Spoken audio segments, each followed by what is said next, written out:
Optical Blast, where pop culture gets blasted. And good evening, everybody. I am RJ Carter, Senior Managing Editor here at criticalblast.com, where pop culture gets blasted. And tonight we are going to look at yet another crowdfunded comic. This one is on Indiegogo, and I'm going to say right away that I was immediately attracted to the art on this one. This is different from anything that I've seen out there so far. It's not your traditional superhero. It's not your traditional kids book. And I think that you're going to be just as charmed with this as I am. The story also looks like it's going to be something that's very fun to watch, very adventuresome. And I bet there's going to be more to this than just a comic book if the right people see it. So help me make that happen and turn this into a success. And joining us tonight is the creator of GLYN in Monsterland, Mr. Kevin Philpott. Kevin, welcome to the show. How are you, RJ? I'm doing great, but I've had more sleep than you had. Launching a comic and having to stay up into the wee hours because you've gotta be on the promotion wagon. Yeah, but I mean, you're better than me. I mean, that was a great introduction. Not even my mum could come up with that. That was brilliant. It all comes with practice, which means you just keep screwing up until you don't notice it anymore. So this is launch day for GLYN in Monsterland, and I know that I've seen this promoted before in the past. I don't know if it was the early sign-up sheet was set up. How long that was up? On the mailing list, we've been going well over a year with this, getting it out there, promoting it. But we've been making it. Actually, the whole book is completely finished.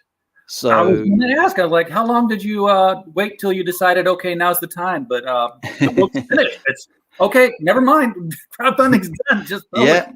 And people have been following me on Facebook and Twitter and stuff. They've been able to see it, being made as we've been going, and they've been enjoying that. But no, it's completely finished now. And it was important for me to not launch something that's, I would hate to raise only a portion amount of the money and then not being able to finish the book or have problems that way. It was just very important. It's okay for other people, but and not being the artist myself, I'm just a writer. It was just necessary that I had it finished first before I launched it. Never say you're just the writer. This was your idea. This born in your brain. 6 billion people on this planet, and nobody else put out GLYN in Monsterland. So it was you. But I will say that even though it's a wholly original idea, I look at this and I'm like, if I had a little girl, I would be at my local Walmart looking at the toy aisles, going, where are the GLYN and Monsterland toys? Because this artwork from I don't know his first name, but Mr. Russo. It's Louisa Russo. It's a lady. Yeah, see, I caught my sexism, but not in time. She's phenomenally talented. Strawberry Shortcake meets Monster High meets Bratz. This looks like it should be a doll line. Please, next to all the Zeldas and the Ladybug and Cat Noirs and all of those things. I've got 2 daughters. That's the only reason why I know that. I can name all My Little Ponies as well, but it's only because I've got 2 daughters. I'm not hanging around the toy lines. We don't toy shops. no toy shaming allowed on this channel. But she's as cute as a bug. And it's still a monster story. So, yes, lots of monsters, lots of adventure and danger, and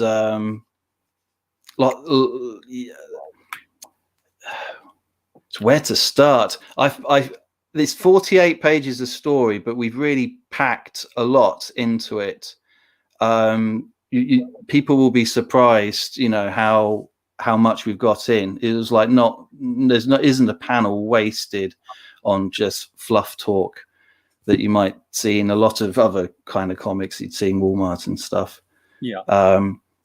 Well, let's start at the beginning. When did do you know where you were, what you were doing when this idea popped out of your head and said, "Hey, a girl witch in a dungeon with monsters, and they escape, and they do it's the great escape and the takeover of the kingdom."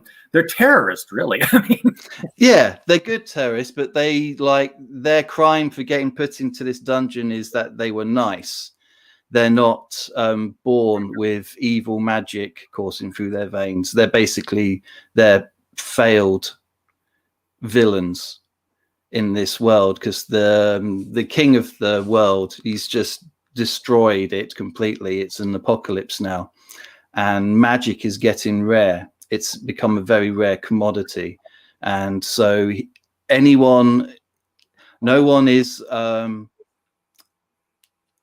got any kind of magic ability, they're still valuable. So they are thrown into this dungeon in the king's hope that they kind of do a battle royale with each other, and they become mean and aggressive, and then they're worthy to serve him. But then GLYN naively fails an audition for him. Gets thrown into the dungeon, and she's just she kind of whips the guys into shape that's down there and organizes a prison break. That's the main thrust of it. How did I come up with that idea? Trying to entertain my daughters as well, trying to find stuff for them to read, and more recent stuff I found quite hard to find anything that you can just give to a child without having to vet it first. It's okay, because DC Comics is putting out these young adult graphic novels now, like I Am Not Starfire and Nubia. They will enjoy those. I'm sure they will. The artwork is priceless in some of those. Yeah, I just recently saw the Nubia one. That looks like my my 8-year-old son drew that in the back of a car on a bumpy road with an ink pen on a McDonald's napkin. Now, I know some books are popular because they have more of a childish art style and I think some kids enjoy those books because they think, well, I can work in comics too. It's like the art style they enjoy is kind of a step above them. But no, when I've worked with Louisa on previous projects, and I just knew she'd be perfect to do something gorgeous, some gorgeous art on every page, something that kids would aspire to. If young artists seeing this, they'd like aspire to be able to draw as good as Louisa can. Yeah. And to keep it as well.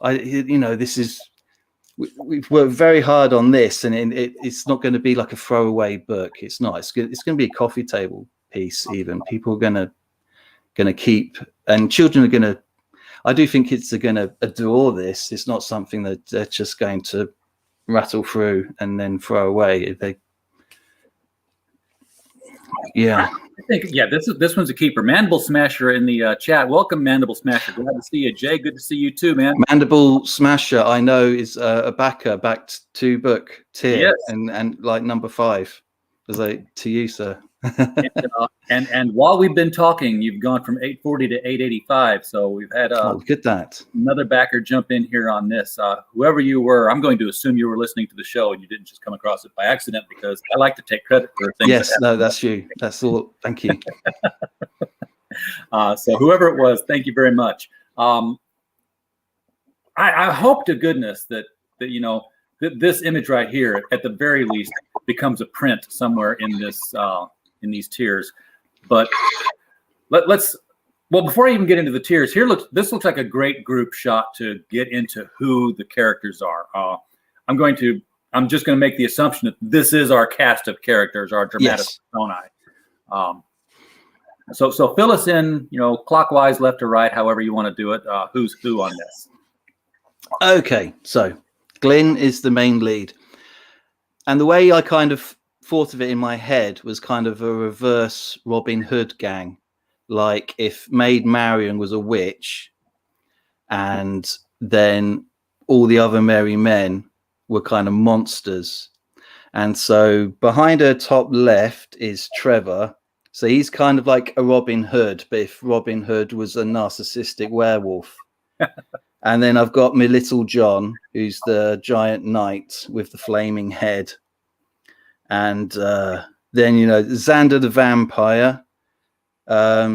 He's kind of like a bit of a boy band kind of chap, but he's got no game. He's been in a dungeon for 100 years, so he can't chat a girl up to save his life.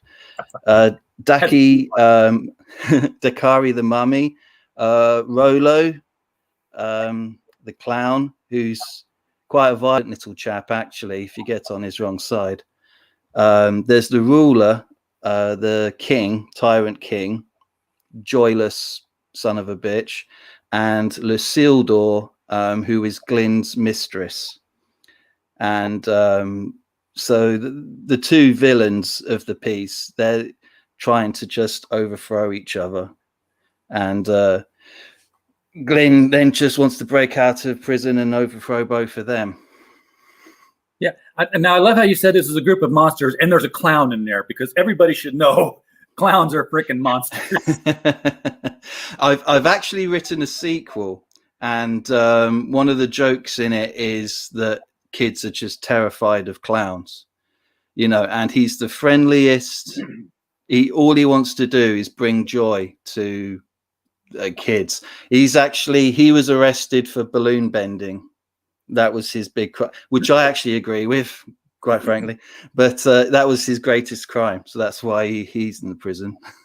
Oh, God. So your featured tier here is a sketch tier. Now this is 40 of them. These are going to be personalized sketches, so it's not necessarily this picture. Yeah, it's any character you want. Okay, now let's narrow or broaden that as necessary. Luis is drawing these. Is it any GLYN character? Yes, I should have said. Yeah, okay. No, GLYN character. Any GLYN character. Luisa wanted to. She may not want to draw Deadpool. Yeah. No, yes. I made this mistake a couple of weeks ago, and she was like, I'll just get asked to draw 40 Jokers. So it's GLYN's day. So it's a character from the GLYN comic. That's perfect. So that's very cool. You get one copy of GLYN, which is how many pages did you mention this was? It's 48 story pages, and we're going to have concept art as well. Okay, so probably 52 minimum. 52 is good. Probably more if you hit some stretch goals. I haven't read that far ahead to see if that happens, but you get a digital copy as well. All of the stretch goals, which we will explore. A personalized sketch of one of the characters, a sheet of stickers, a whole sheet. So you got like stickers of all the different characters and the logo or what have you? Yeah, Luisa, she can draw in lots of different styles, and if you scroll further down, I've put it up, there's a sheet of stickers, and she's done them in like an anime style. So it's closer down past the pages. And so it's one of them. So you get one of them. Chibi stickers. Yeah, she's done that. Oh man, you buried the lead, man. People go nuts for this stuff. Oh really? They love the chibis. So they just peel off and stick on stuff. No one's going to do that because it would break apart the set unless you put them all on the same thing. This is your werewolf guy, and is this him as the wolf? Yeah. So you get both. The wolf is the prisoner. He's the little.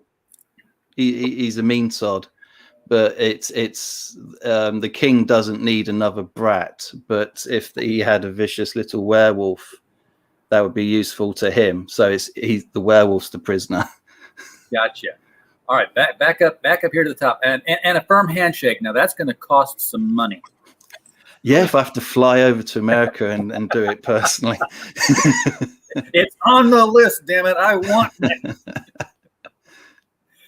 3 of these have been claimed. That means only 37 are left. So that's a €50 tier. So that's about $60 US right now.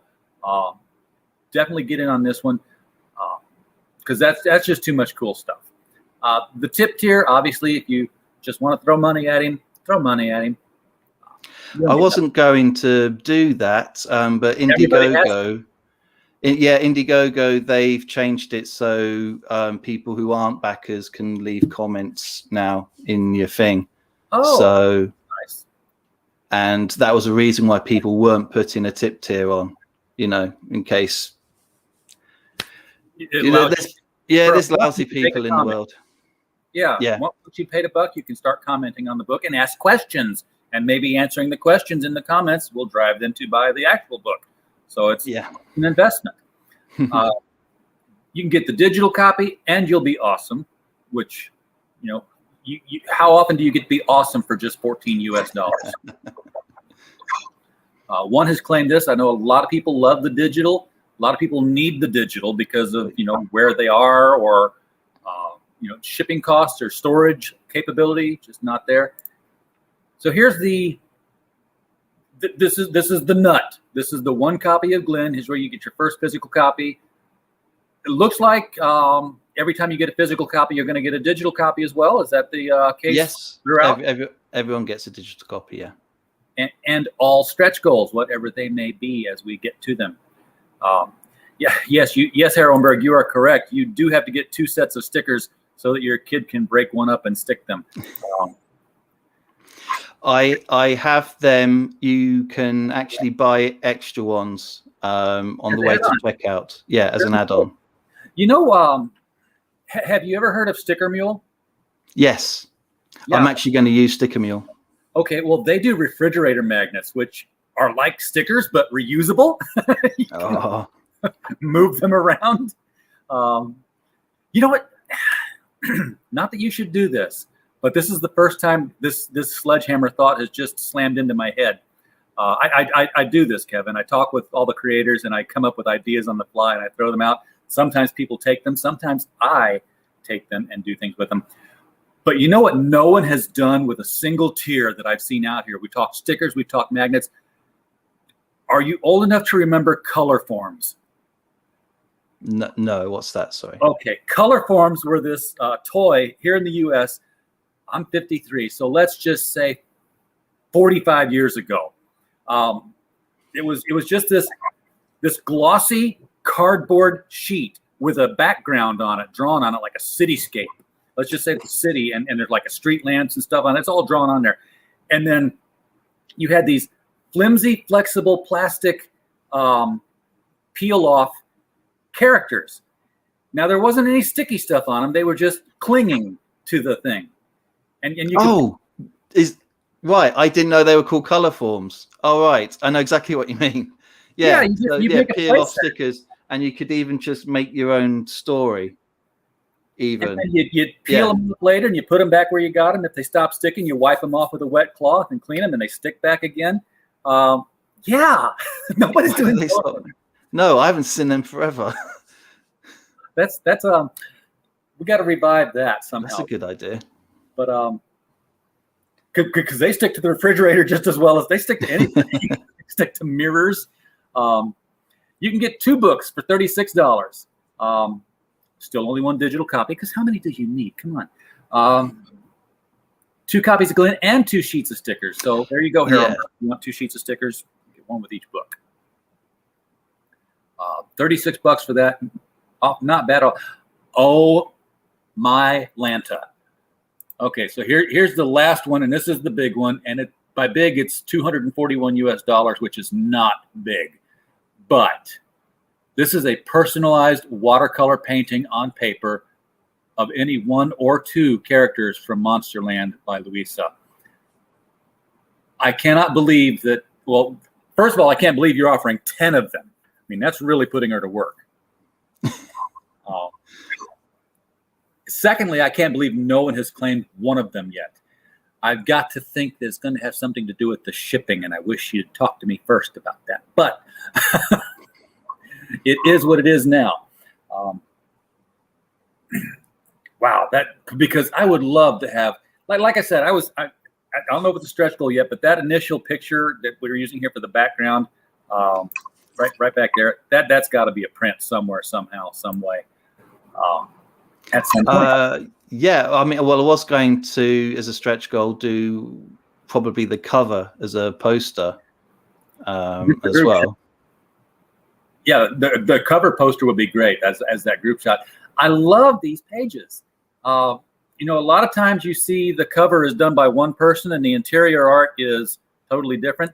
Sometimes the cover is done by the same person and the interior art is still totally different. This is this is quality in and out. You can judge this book by its cover. This is I'm not reading the story because we know the story. They break out, they fight, and we don't want to spoil anything. They win, right? they're not dismembered, dead, bloody bodies at the end of the book. I've had people hit me up on Twitter and say they don't die, do they? They're making sure that their parents, they're vetting it as well. It was like, is there any swearing in it? And it was like, no, there's no swearing. Nobody gets murdered. No, plenty of threats and people get a bit whacked around and hurt. But I mean, there's no. The kids are in danger. Like the bad guys definitely are trying to kill them. It's not. They're not.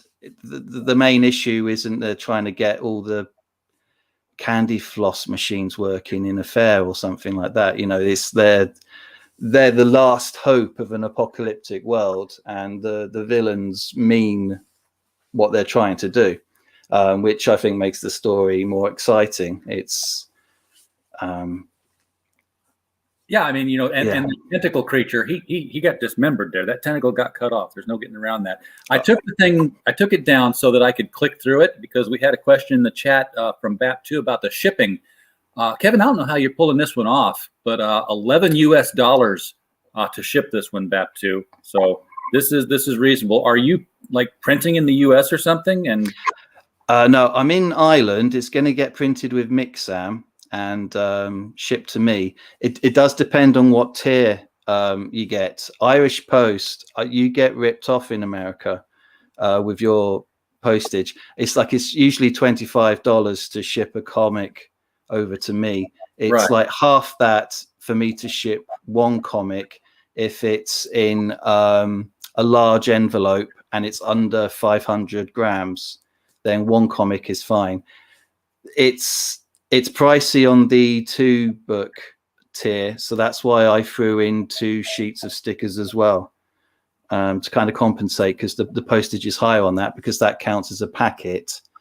And so then that's somebody starts buying 15.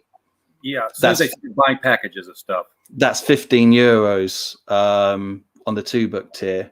But that's why I put in the stickers as well to compensate.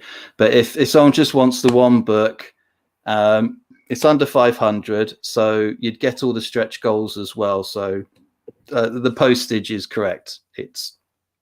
I'm clicking through on that one. I'm clicking through on all of them right now, Bappa. The 2-book one comes out to $18 US. And since I'm actually getting some funding in here, I'm going to see how much to ship that watercolor painting to the U.S. I know that's going to be pricey, but I'll take a hit on that. It doesn't matter. Well, you shouldn't take a hit on your postage, but no, that can't be right. Don't worry about it. It's in on the price. It's 200 euros is so it's $240 to buy the painting and $12 to ship. Okay, you don't have to worry about any shipping on this one. I'm big on shipping, Kevin, because one of the things we do is, we're a fulfillment house for you folks in the UK and in Australia and such, so that we do a drop ship and then we break it apart here and mail it out so that your costs are actually right where you've already got them. So that's why I didn't know how you were pulling it off. I think I'm just lucky with Irish Post. It must be. I know that there's a couple of countries out there that is like, yeah, we'll mail it. No problem. Why should we charge that much for it? The U.S. Definitely overcharges to ship across seas.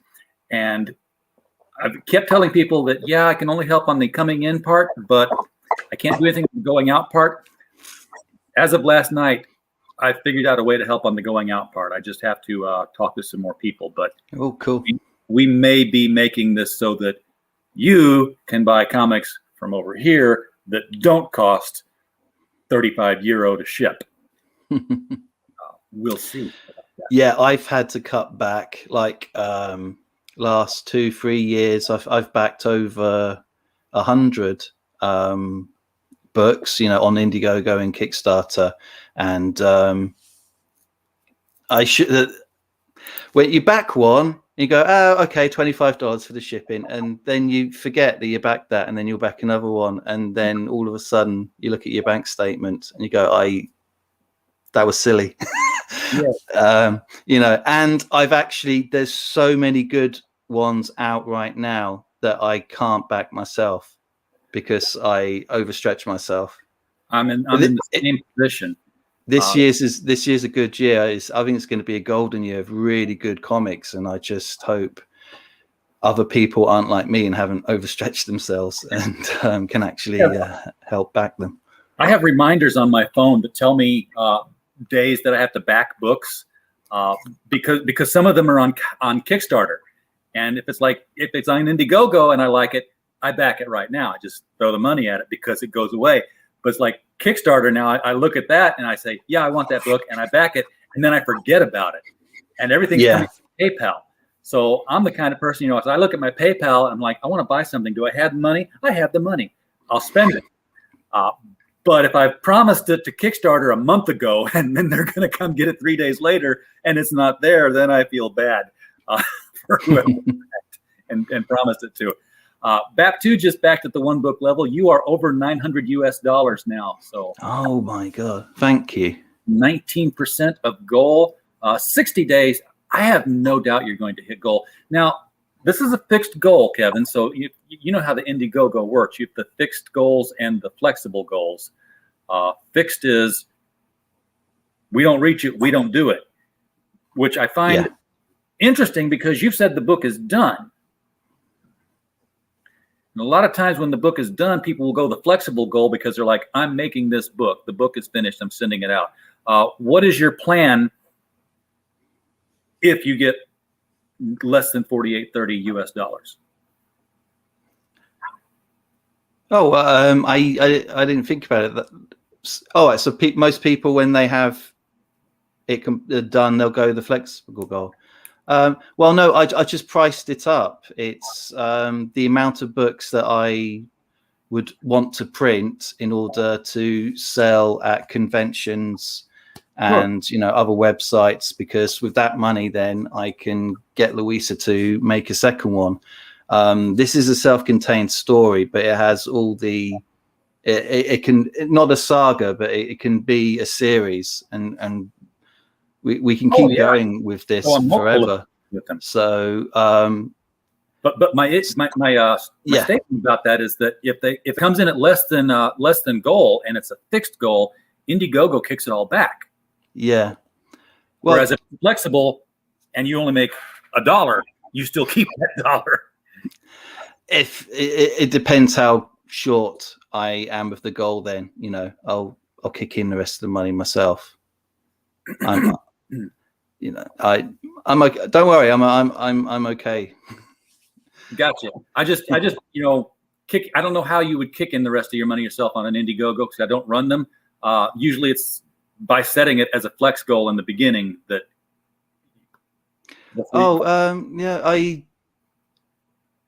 I just want to that's a logistics question. I want to but I also want people to have confidence as well, because some people I thought didn't have a lot of confidence in a flexible goal, that someone can just throw up a campaign, flexible, then they get to keep the money whether the thing gets made or not.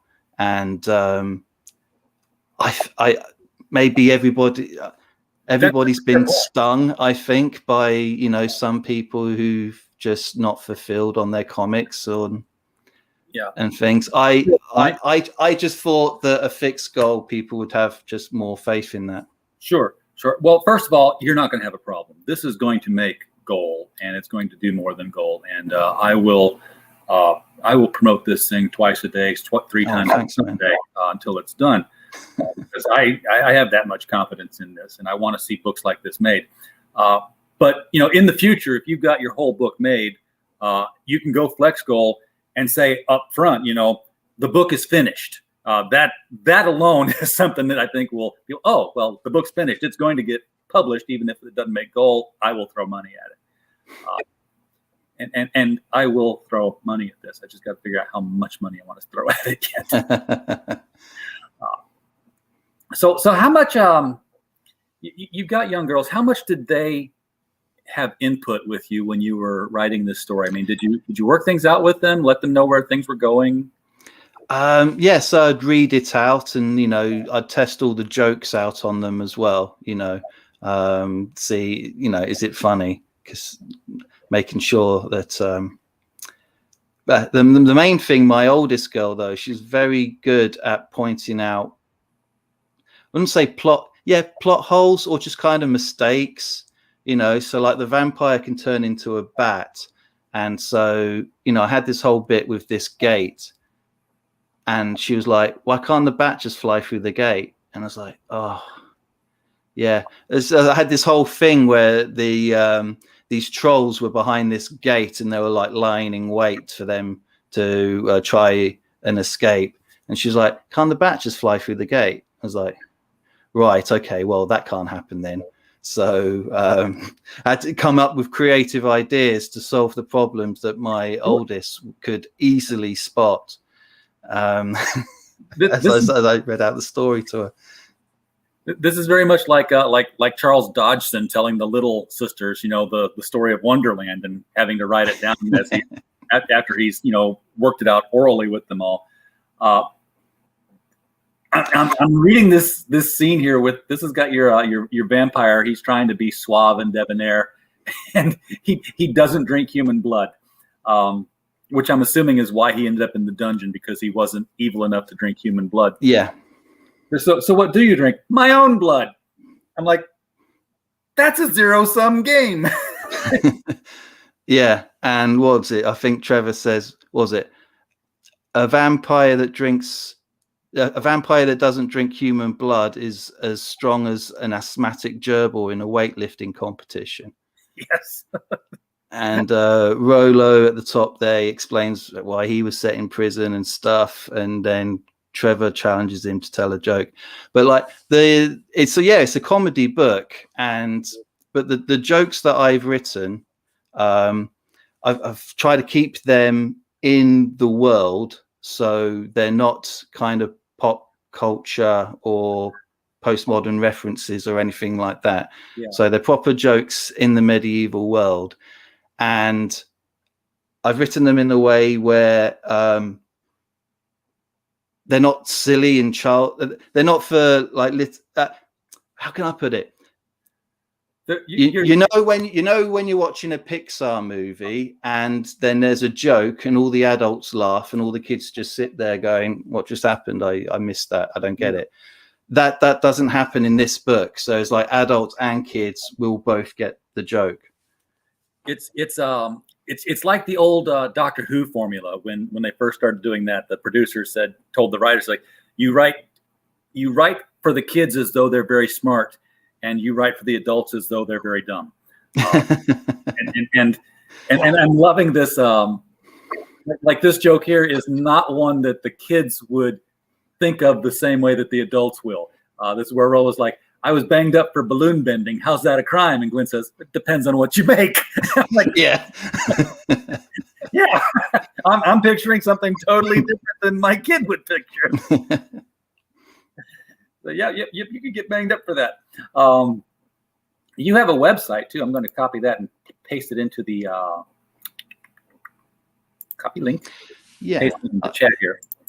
it's just if people wanted to see more of the characters and a bit more concept art as well. I didn't want to just have an endless page on Indiegogo scrolling down, showing off art. If people wanted to just go over there and have a look. More people should do that because you can scroll and scroll and scroll, and that's fine that there's a lot of artwork. But what happens is that you get tired of scrolling before you hit something important like the stretch goals, because they're all the way down at the bottom. Now you don't have any listed here yet, but I'm assuming that you've got some in mind. Yeah, we've I'll tell you first then. So we have got, Louisa just did this amazing sticker, and it'll be like a big one, and it's going to be a hologram one. Ooh. And I'm just thinking what you just said about the fridge though as well. I wonder if Sticker Mule would do a hologram fridge one. I'll have to look them up. What they do. I'll check on my account while they're here. I don't know if they do clings. That would be something. No, somebody must do clings. Here's the stickers. They do die cut. They do circle, rectangle, square, oval, bumper stickers, sticker sheets, kiss cut stickers, which are interesting. Vinyl lettering, transfer, clear stickers, rounded corner, static clings. They do static clings. Yes, they do. Holographic doesn't say that they do that. They do the holographic stickers. So you can do a holographic sticker, or you can do the refrigerator cling. But when you say a big sticker now, are you talking like 3 inches? Or are you talking like, takes up the side of your fridge? No, I suppose not. No, I wouldn't want. No, I wouldn't be able to. Yeah, no, it'd have to fit in the envelope. So I can't I can't fold it. Yeah, it'll ruin it. So I don't know, that big. Gotcha. Yeah. Okay. Like the back of a laptop case, it would fit on that nicely. It looks awesome. So in a couple of days, I'm going to just put it on the campaign there so people can see it, and we'll try and work out what the stretch goal would be. Okay, so you don't know what the level would be yet. No, not yet. It should be something over 48.30 in US dollars. You want to make the goal before you stretch the goal. So yeah, 5,000 US dollars or whatever. I don't know what your goal is in euros. I'm sure you had a more. It's 4,000 euros. Okay, yeah, I knew you had something that ended in zeros. I get these Australian ones and I'm like, why is your goal $927? That just is kind of on the nose. That's the exact amount I needed to the cent. So you've said that you've got plans for GLYN in Monsterland. Now, before I get into the plans, is it literally Monsterland? I mean, this is the world we live in. It's called Monsterland, and everyone's a monster. Like they will meet different monsters in each adventure.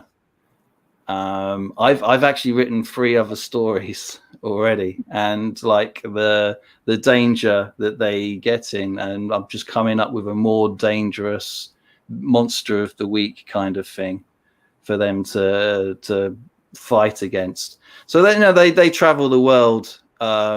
It's like a Robin Hood band trying to fight evil where they find it, and sometimes failing miserably and then having to come back and try again, but no, it would be wonderful if it became a series, because we've got so many other ideas for it, and Luisa's artwork is amazing. Yeah, it definitely is. And I assume you're working with Luisa on all the other books as well. I mean, keep that art team together, that creative team together. I not letting her go. Yeah, so Heroinberg's joking with it. He says, so monster of the week, but every few months. That's a good idea, though. I mean, your schedule, if you're working on the next 3 of them and you've got, I'm assuming that you've already gotten some of the scripts done and she's working on the art. Do you have an idea when, assuming given success on this, do you know when you might launch the next one? This year? You look like no, it won't be this year. Well, we'll see. I was wondering if is February a good time to launch a campaign? Well, we'll try and time it again so that it's finished before we launch again. Yeah. So here's when we don't launch a campaign: November. Yeah, never. People are buying Christmas and they are not buying crowdfunding because they want it to be under the tree by Christmas, not in May. And they know when they crowdfund something in November, they're not getting it for at least 6 months, if a year, because there's too many 6-year-old crowdfunds out there, Kevin, that haven't fulfilled yet, and people are onto that. But I will tell you this: you get this one finished. I didn't check. Okay, so you're looking at shipping in next February. For the sketches and the watercolors, I just wanted to give Louisa extra time to do them. But if anyone's just getting the book on its own, then they'll get that book a lot sooner. You'll get it before Christmas. It's done. You're printing it. 60 days takes you to the end of April. You probably want to go in demand for a little while just to get those straggler orders. At least a month, 2 months, just to see if we can get to whatever stretch goal at some point, and then print it and then get it out. And people should be getting it round about I'd aim for Halloween anyway. Yeah, I would say you're going to come up several months ahead of your schedule here. So nicely conservatively estimated here. That's called the under promise and over deliver factor, and that makes people happy. Once you've delivered on this and people have got it, your next campaign is going to fund so much faster and so much higher. It's all about building trust in people. Yeah, I've just seen it happen too many times with campaigns. You put out a quality product and you actually put it in people's hands, they come back. So what kind of monsters are we looking at here in the next books? As far as the king's not really a monster. He is just an evil king. Or is he a monster? I don't want to give everything away. Yeah, don't do that. Yeah, don't give the store away.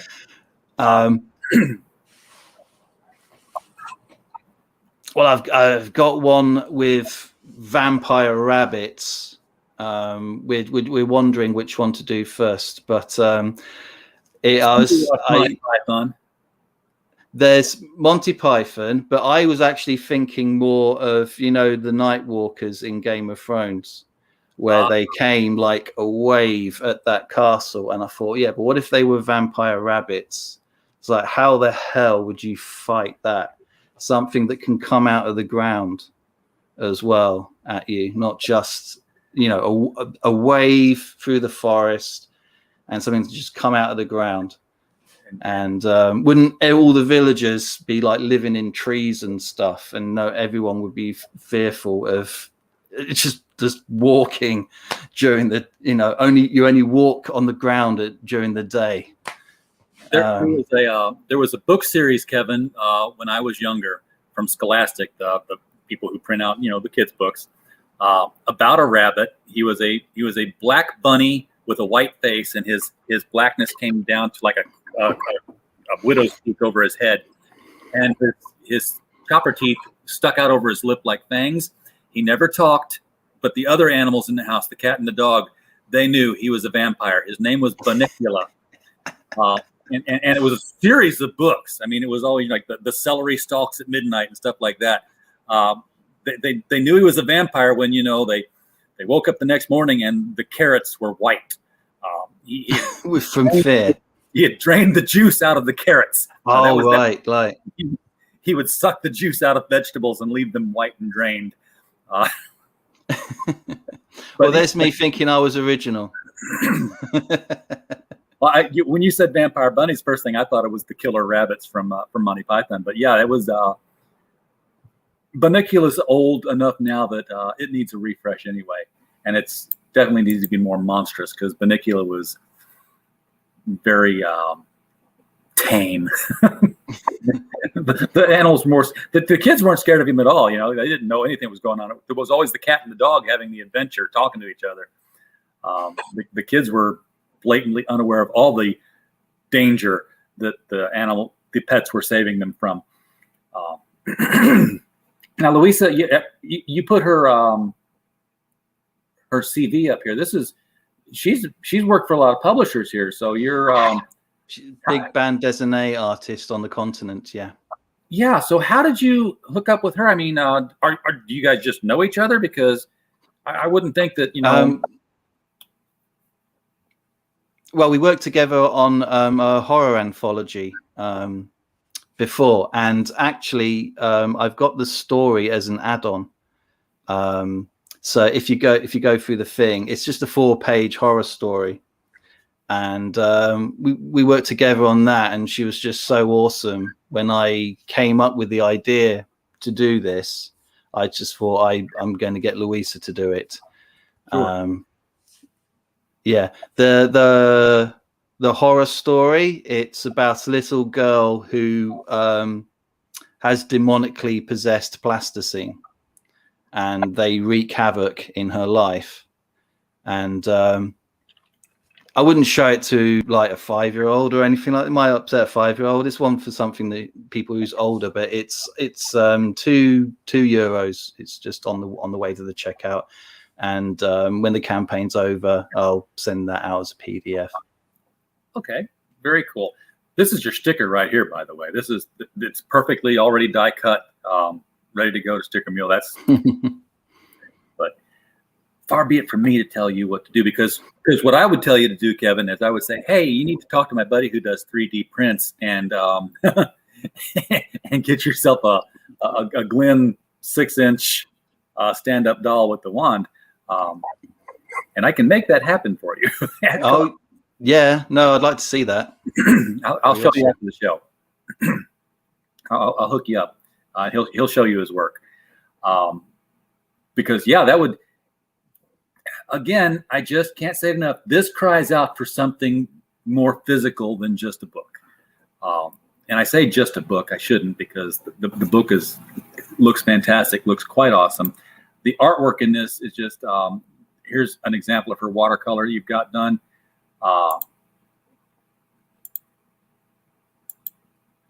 This is just something that should be flying off of Indiegogo. This should already be on, projects we love on the front page.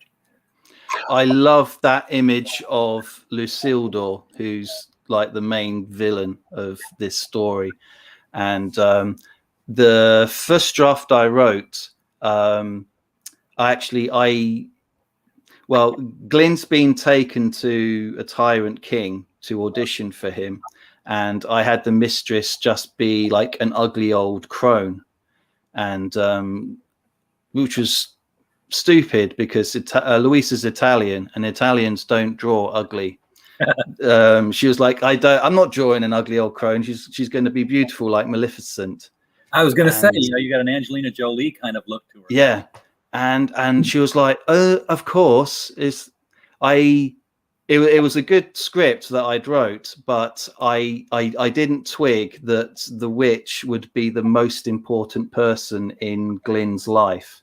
And it wasn't until Louisa created that amazing concept art there that I went, no, of course she is. So then I just expanded that character and just made her the center of GLYN's life, because, she would be. And the trauma Lucildor tries to inflict on GLYN for what she sees as a betrayal. But GLYN's just trying to get away from her so she can build up her power, so she can come back and, finish the job. Now, I'm going to ask the question. I know you can't answer because it's too spoilery, but given how important she is in GLYN's life, is she a recurring character in the future books? Yeah. Yeah, so she's going to be. Okay, so kind of like Skeletor, you know, he's always the main villain. Not in any one that I've written at the moment, but I've got an idea for her, and when I've shown images to feedback that I've got and from my girls and stuff like that, they like her too much for her to be written out. You know, I think the readers would want her to come back. You know, I can't finish her off. She can't fall off of Niagara Falls or anything like that and not be seen again. Yeah, can't go over the Reichenbach. Yeah. What's she doing here? Because I can see kids laughing at this. This is the king on his throne, and this is not the traditional throne picture that she's conjuring up here. This is where he's on the porcelain throne with his pants down around his royal ankles here. So what's going on in this? Hey, you back? There we are. Yes, we lost you for a second. Oh, sorry. No, she's explaining in that it's very early in the book what happened to her well, she doesn't say what happened to her last apprentice before GLYN, but her apprentice caught the king on the toilet by flying around on a broom, and the king horribly punished her. We don't know how though, but the king enforced no air travel within his castle because of that incident. But Lucildor despises the king. She can't wait to try and overthrow him. So she just created that little image in her hand to mock him for her own amusement. Gotcha. Yeah. Okay. So I was just curious why she would be doing that to the king. And it makes sense that she wants to take over. Oh, this is cute. This looks like a postcard of some kind. Happy Glynoween. Yeah, no, Louisa did that for Halloween. Get this, guys. There's nothing more I can say about this. Yeah, this is guessing that Luisa Russo might be a fan of the Winx Club since it's an Italian cartoon series. The art gives off some of that vibe. It does give off that vibe. That's the toy line I was trying to think of was the Winx. I don't know what that is. That's another thing I have to write down. Winx Club. Okay. Oh, I can do some of this for you. I will. We can share some Winx pictures, right? Nobody's going to judge for Winx. Let's see. I'll open image in new tab. Oh, that's way too small. I need a bigger image than that. We're getting there. Okay, here we go. I'll open this one. Open image in new tab. Here we go. And I'll just drag it over here and drop it on the top. There we go. Those are the Winx. Those are fairies. Yeah. But it's kind of, sort of iffy. Kind of, sort of. But I mean, I'd say that's more kind of they probably go to high school or something like that. Yeah, GLYN is much younger. I'm guessing. Yeah, and living a harder life. They look like fairies who've got mobile phones in their pockets or something. This is in an apocalyptic land that's been destroyed, and she's like trying to survive. And the gang that she creates around her, they all need each other, and they all fill a kind of a need that everybody else has. So they really do need each other. And well, Kevin, it looks fantastic. I'm absolutely certain it's going to reach goal. If it's falling short of goal by the day 52, definitely hit us back up. We want to have you back on again before this thing's finished to give it another final push. And awesome. we'll do something on a Saturday so that you don't have to stay up until dark 30 to pull this off. We'd love to have you awake and energized and enthused about GLYN in Monsterland. And I definitely am. And like I said, this is going to be one of the handful that I'm going to keep pushing. Oh, thank you, man. I'll be pushing this. I'll be pushing Confederate Monster because I think that it deserves to be completely published. That's a Frankenstein set during the American Civil War. And of course, I'm going to be pushing The Company Men, which is the first book that, we're doing the distribution on. We are handling distribution for The Company Men out of Critical Blast Logistics, which is why it's from Australia and doesn't cost you $30 to ship it. So That's you're welcome. Kemosabe. A chap Absolutely. called Kemosabe, Company Men. Yeah, no, I was looking at that earlier. Yeah, that one has made goals, so we will be shipping it. We're just waiting to see how many we get to put out, and he's only into it for 5 days. So, but again, I look at some of these and I'm just like, this is easily a 5-figure book. There is a toy deal, a Netflix deal in this, Kevin, and I don't know if you're even wanting it to be, or if you're just like, I'm a comic book guy, I'm doing the comic books, I'm not looking for the Netflix deal. Comic book is the goal. This is where I want to be. I mean, it could easily be a cartoon series or like a role-playing game or something like that. It's got the core of it can just expand out into to be so many other things. It absolutely can, and it should, and I'm sure it will actually. Somebody's going to crowdfund something in a comic book that is going to break out into mass media. I haven't seen it happen yet. I mean, I've seen people do other media and tie-ins with their books, but they're still the ones self-promoting it. I mean, I've seen statues and action figures. People creating their characters as an action figure. That doesn't count. I'm talking about somebody, mainstream picking something up out of crowdfunding and turning it into something. This is probably a prime candidate for that to happen too. Right. That's very kind of you to say. I generally just want to print a comic and have my kids and be proud of me and their friends to be like, oh yeah, your dad's awesome. Yeah, you wrote that. that doesn't happen. That's no. Trust me. Your girls love you right now because they're little. As Jeff Foxworthy says, you just know that when they're 16, they're going to be in the back of somebody's car with a cigarette in their mouth saying, "My dad's such a prick." I couldn't take my headphones out of my ears fast enough then. I didn't want that in my. Now it's in my head. Yeah, no, I mean, like, there's a doll's house in their room, and I was looking at it the other day, and I'm like, they're going to hide the weed in there, and their goth boots are going to be thrown into the living room space there. Yeah. My son was